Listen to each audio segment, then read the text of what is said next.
What's up, e-biker? So e-bikes have come a long way in the past 10 years or so, but I think they need to get better in terms of some of the form and function that e-bike companies are shipping their bikes out with. So I got 7 ways e-bikes can get better in 2024. Check it out next on the channel.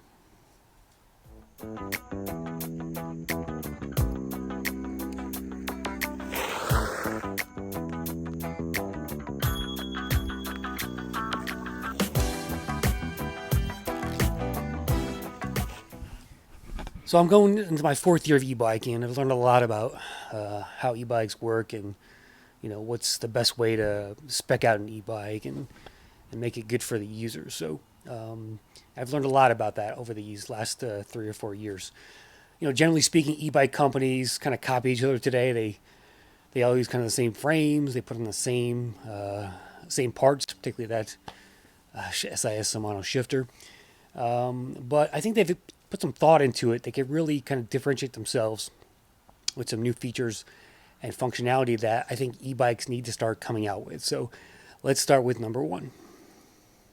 Number one is the lighting. Let's start with that. So I ride my e-bikes. I don't ride my e-bikes at night. In fact, I rarely do. Maybe in the summer a few times. But brake lights and turn signals are kind of useless to me because I ride during the day. No car is going to see that brake light if I'm riding at 2 o'clock in the afternoon on a summer day. That's not that useful. So my idea is to switch that up. So these lights, I think we should have lights on the front and the back. But these lights should flash. They should blink, much like the little USB-powered devices do.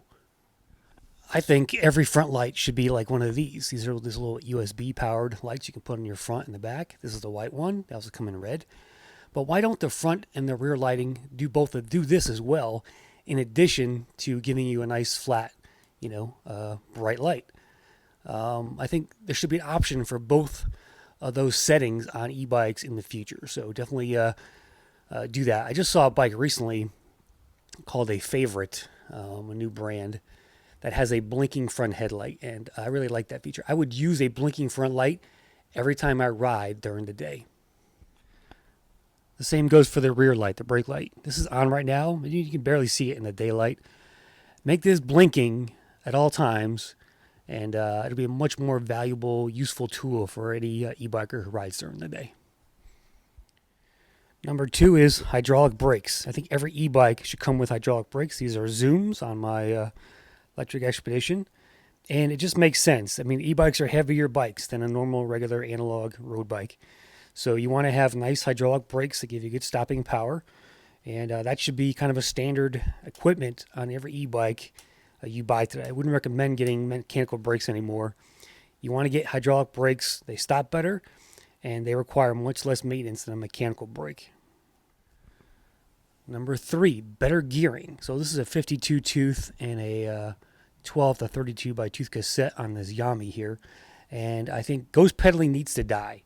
Right, if you have a smaller crank up there and a 11 or one of those 14 to 28 tooth freewheels, you get ghost pedaling, which means you have a very bad pedaling experience. So all e-bikes should ship with a minimum of an 11 to 28 tooth freewheel and at least a 48 or 52 tooth chainring to prevent that ghost pedaling. If you don't know what ghost pedaling is, it's when you are in a maybe a higher pedal assist, doing 20, 25 miles an hour, and you're just spinning your wheels there. It's not giving you any resistance. A bigger chain ring and a bigger freewheel will solve that problem. So that's number three on the list. Number four is the display, and specifically the battery percentage. So every e-bike needs to come with the percentage in a number, in the form of a number, not just the battery bars. You need to give the users a better understanding of where they are on the battery so they can prevent getting stranded somewhere and know exactly how much they have left. Just the bars here up here got to go. You got to add more data here in either the percentage or the voltage or both to give the user information on how long they have to go with their battery. So more percentages, guys. You got to add that. Number five is the ergonomics. So this is my Walkie X3 Pro, and you can see here I have a adjustable handlebar stem on here to bring the handlebars closer. All right, before they were down here, and now they're a good 2 to 3 inches higher up here, so better ergonomics. The electric Expedition has that as well. Nice adjustable stem right here, and you can move that. This is one of the most flexible stems in the business right here. The easy lever. We've got put the same thing on my Magnum right here. This Magnum Peak T7, a nice adjustable stem there. So you want to bring these handlebars back a little bit to just adjust for your height, and it makes a much more comfortable ride. Another aspect of that is the handlebars themselves. So these are the swept back U-Pan bike handlebars I put on my electric XP, and instead of that straight bar going across the bike, they're swept backed a good, probably like 4 to 5 inches to give you a much easier reach and a much more upright position while you're riding there. So I'd like to see more e-bikes with these swept back handlebar designs to give the overall rider better comfort. Number 6 are fat tires. So every fat tire e-bike basically comes with knobby tires today. But what about more street tires, guys? That's why I got this Yami XL. It's got these nice Innova street tires on here. The electric Expedition comes with nice street tires as well.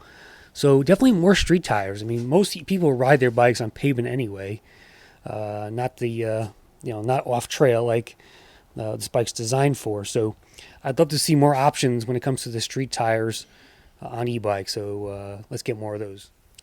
And number 7, the shifters. So can we start getting rid of these SIS shifters? They're literally on every e-bike that comes in the market today, and go to more of a paddle shifter. This is I think a micro shift paddle shifter right here.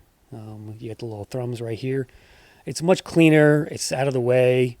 This shifter is it's way too big and clumsy, and I don't like it. And no one really likes these. I mean, I don't know any e-biker who says, yeah, give me that Shimano SAS shifter. But yeah, let's get some more paddle shifters on these e-bikes for a better experience overall. They can't be much more expensive, so I don't know. It's a small thing I think e-bike companies can do to make it an overall better product. Also, it takes up less space on the handlebar versus what this does. This thing it sits way up high, and it's just in the way. And let's clear up that space and put some more paddle shifters on e-bikes coming from you guys. So that's it, guys. Maybe also one thing too we could add to e-bikes are UL certifications. Coming standard from these companies. You're starting to see a lot more of that now as more cities and states require them to be. So maybe that's number 8 on the list. But what else do you guys think should become standard on e-bikes to make them better? Drop a comment in there. Let me know.